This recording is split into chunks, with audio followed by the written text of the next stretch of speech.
4 मई 2026 के दिन पश्चिम बंगाल में सत्ता परिवर्तन होने के बाद भी हिंसा की घटना रुकने के नाम नहीं ले रही है। मानो कि शुभेंदु अधिकारी की सरकार में हिंसा चरम पर पहुंच गया है।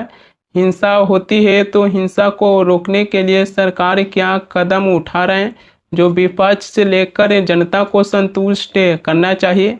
मगर शुभेंदु अधिकारी की सरकार में हिंसा होता है तो हिंसा को लेकर विपक्ष को ही जवाब देने लगते हैं।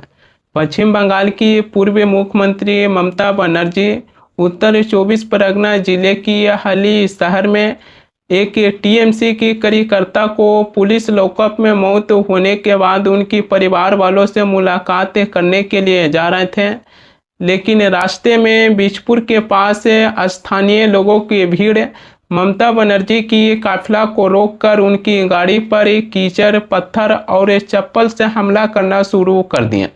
ममता बनर्जी ये भी कहें कि मरते मरते बचे हैं। अगर हमारी गाड़ी की खिड़की खुला होता तो ना जाने हमारी सिर फट जाता और हमारी जान भी जा सकता था, क्योंकि भीड़ के द्वारा उनकी गाड़ियों पर बड़ी बड़ी पत्थर फेंका गया था। हुआ है, मेरे को गाड़ी में बड़ा बड़ा पत्थर मारा गया, बाहर से एंटी सोशल पुलिस का सामने में आके हमको इतना गाड़ी को अटैक किया। अगर हम गाड़ी का कांच शीशा खुला रखता तो हमारा माथा फट जाता, हम लोग सब मर जाता। ऐसा पुलिस का सामने में हुआ, हम कभी ऐसा हमला नहीं देखा। क्या कर रहा है इतना? पुलिस बीजेपी को प्रोटेक्शन दे रहा है। ममता बनर्जी पश्चिम बंगाल की पुलिस को लेकर भी सवालें खड़ी किए हैं कि हम पश्चिम बंगाल की पुलिस को पहले ही जानकारी दे दिए थे कि हम वहां जाएंगे, लेकिन पुलिस वहां हमारी जाने को लेकर कोई कड़ा इंतजाम नहीं किए, जिसके बाद हमारी गाड़ियों को ऊपर हमला किया गया। ছেলেটা তো হাওয়া হয়ে গেল, মানে ওই ভিড়া বেড়িতে ওকে জিজ্ঞেস কর কোথায় বাড়িটা, কোথায় জিজ্ঞেস করবো? এই বাড়িটা জিজ্ঞেস কর, বাড়িটা জিজ্ঞেস কর। এটা কাজটা তোলো দাদা।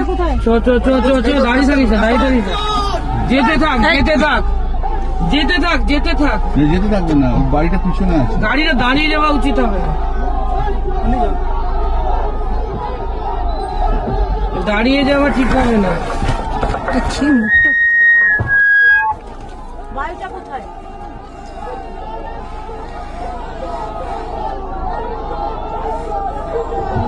বাড়িটা কোথায় শুনিয়া? আর ডান দিকে চল।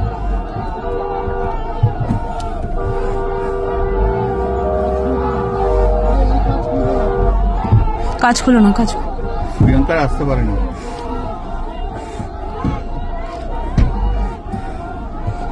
এটা এত সন্ত্রাস, মানে জেনে কেউ সরিয়ে দিয়েছে।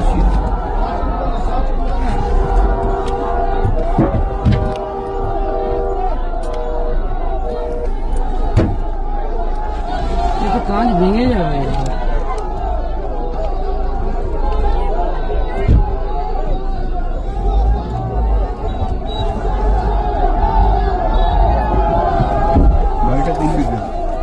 এটা কে মারছে রে? জানি না, ওই ছেলেটা তো হারিয়ে গেল।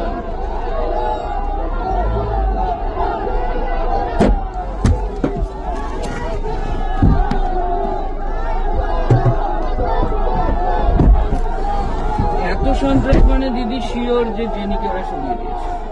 এমএলএ হয়তো তুলেই নিয়ে চলে গেছে। ममता बनर्जी पर हमला होने के बाद पश्चिम बंगाल की मुख्यमंत्री शुभेंदु अधिकारी कह रहे हैं कि आपने ममता इतनी चोरी की है कि आपको लोगों के मुंह से अपने लिए चोर सुनना ही पड़ेगा। वहां बीजेपी का कोई नहीं था, सब जनता का गुस्सा था।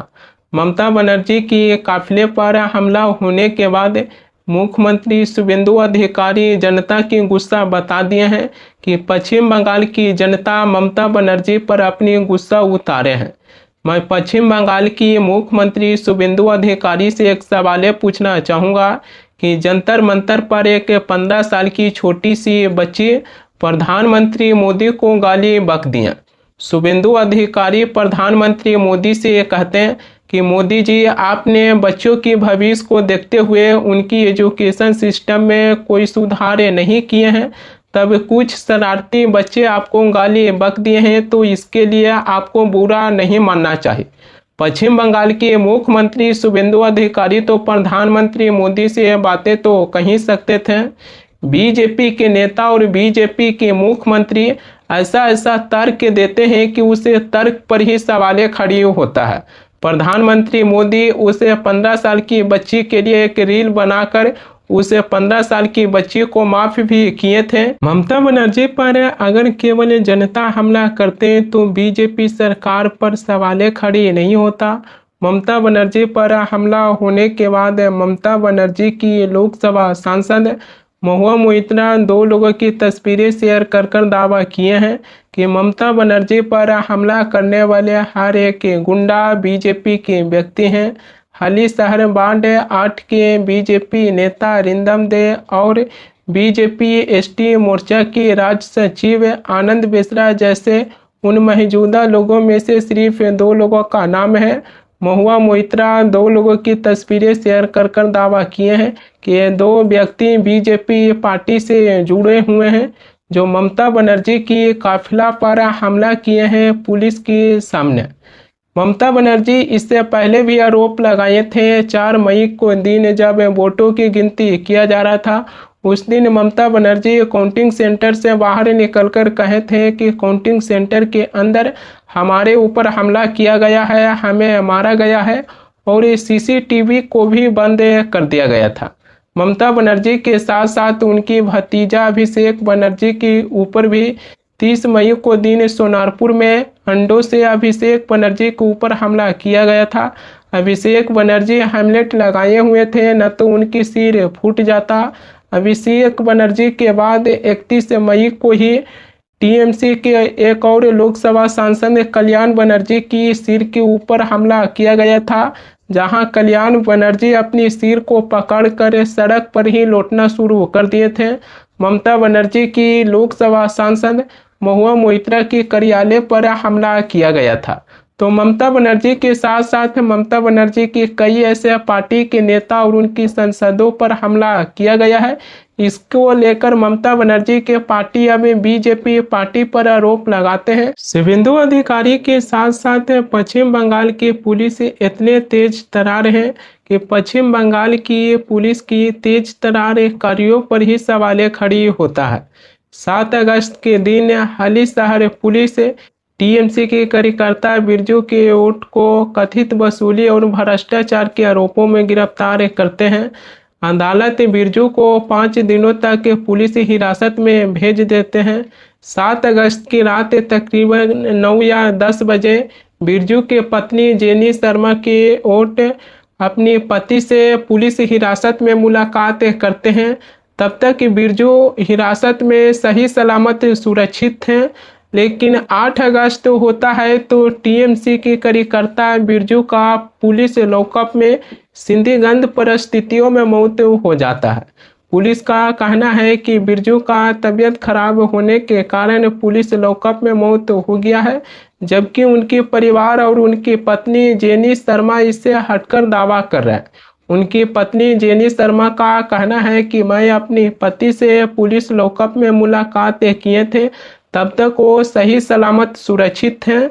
मैं अपने पति से मुलाकात कर वापस घर लौटे तब पुलिस हमारे पति के साथ मारपीट किए, उनको प्रताड़ित किए।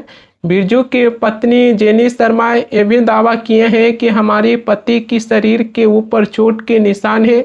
इसके साथ ही बिरजू की कान से खून बहने का भी दावा किए हैं। अब यहीं से पश्चिम बंगाल की पुलिस पर भी सवालें खड़ी होता है कि जब विपक्षी पार्टियों के कार्यकर्ता को कथित वसूली और भ्रष्टाचार के मामलों में गिरफ्तार करते हैं, तो आखिरकार पुलिस लॉकअप में संदिग्ध परिस्थितियों में मौत कैसे हो गया। इसी को देखते हुए पश्चिम बंगाल के मुख्यमंत्री शुभेंदु अधिकारी कुछ लोगों को सस्पेंड कर दिए हैं, जबकि इंस्पेक्टर इंचार्ज को तबादला कर दिए हैं। मृतक की पत्नी को 10 लाख रुपए की मुआवजा देने की भी घोषणा कर दी है। लेकिन ये सवालें तो आखिरकार सरकार से लेकर पश्चिम बंगाल की पुलिस तक सिमट कर रह गया कि आखिरकार विपक्षी पार्टियों से जुड़ी कार्यकर्ता को भ्रष्टाचार के मामले में गिरफ्तार करते हैं, लेकिन हिरासत में इतना प्रताड़ित किया जाता है कि वो व्यक्ति दम तोड़ देते हैं।